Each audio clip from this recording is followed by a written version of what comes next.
Hi, shalom everyone. I thought I would do a special edition over here just analysing a really powerful speech that the current Israeli Prime Minister Benjamin Netanyahu gave tonight in Congress in America. I thought I did listen to the whole thing and I thought it was absolutely emphatic. I thought it was probably one of the greatest and most powerful speeches I've personally ever heard all time. Well, possibly one of the greatest ones, without a doubt. It was so powerful. I was actually surprised because there was a lot of media dancing around this over the last few weeks. Should he go? Should he not go? Some people were saying, who should he bring along with him? Are people going to come in and listen to him?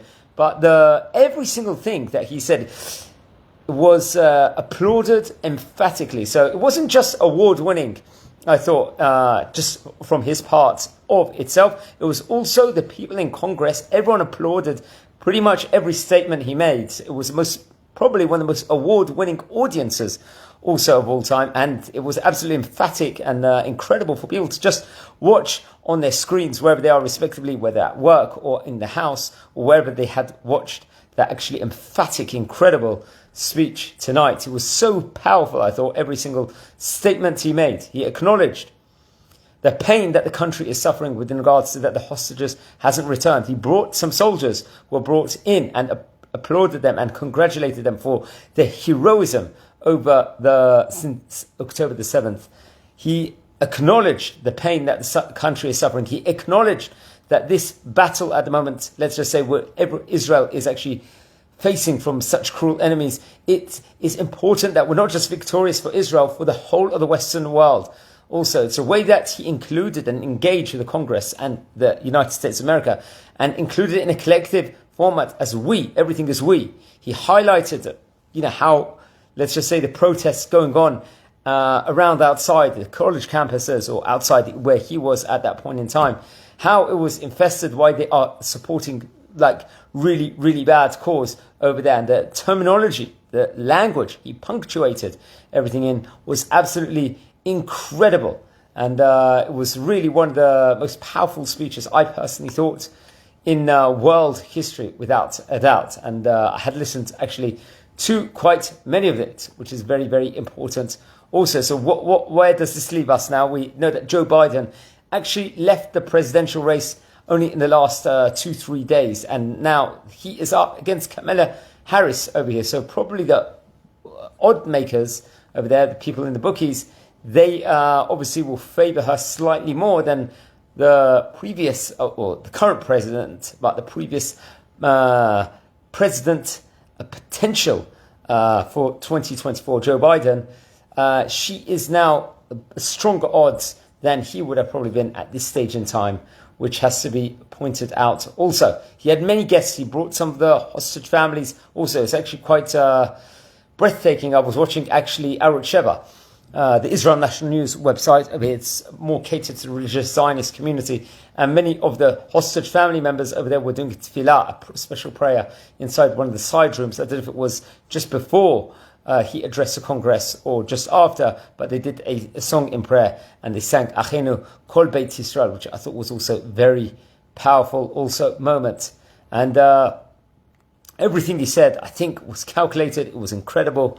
I thought it really hit everyone. It moved everybody. It was a speech where you needed this at this stage in time. I think one of the phrases he actually used was that this is not a clash of civilizations. It's a clash between barbarism and civilization. It's a clash between those who glorify death and those who sanctify life. And it was constant cheers and applauses for each statement pretty much that he made, albeit you can see everything going around, all the very terrible protests that's taking place outside, for example, Congress, just like along with the theme of what's been going on in the college campuses, all over the place, he was able to be defiant and give his message over absolutely emphatically. He also said that there's nothing less than total victory that we must get over Hamas.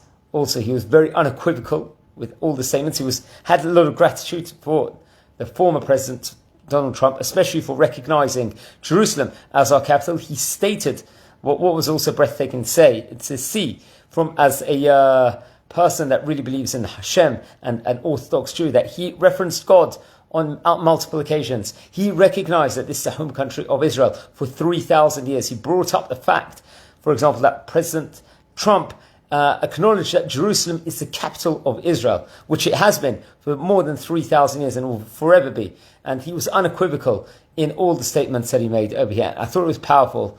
I really hope we'll see the enemies of Am Yisrael being crushed and defeated. We're going to see a strong Israel, a Jerusalem being the capital over here, and Israel that's going to boom, and Israel that's going to thrive over here, and Israel that's going to be united with Achdut, Israel that's going to be flourishing with Torah and mitzvot, and going from strength to strength. And we're going to see just so much blessings and brachot all over the world, and we will be a light onto the nations.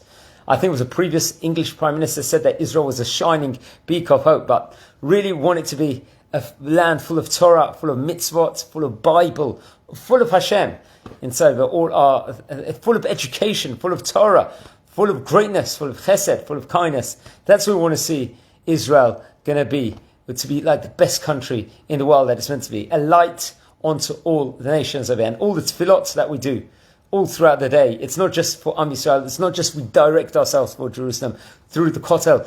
We double for the rebuilding of the Beit HaMikdash. But why? So that's going to become a tourist spot over here, the Beit HaMikdash is going to be? Is that what we want it to be? No. We want to bring the Korbanot over there. We want to serve Hashem there. We want to bring Korbanot to improve ourselves. We want to bring Korbanot to pray for everybody, not just for Am Yisrael, for the welfare of all the nations out there, that will all recognize Hashem and will all bring blessings, so on and so forth. So Am Yisrael Chai, Bez Hashem will see brachot here in Israel, and wishing you all a good night. I would recommend, if anyone didn't listen to the speech, definitely you should listen or watch that speech. Now I think it was 55 minutes. They were predicting it would be between 30 to 40 minutes according to one of the news stations, and went on for 55 minutes. Absolutely really resounding speech. We just hope that all the hostages will return safely. We hope that Am Yisrael is going to be safe. We don't have to give anything to get our hostages back whatsoever. They should be released unconditionally, and all the soldiers are going to be protected. Are heroic soldiers out there, and all of Am Yisrael will be protected. So wishing you all a great night, and Am Yisrael Chai, and take care.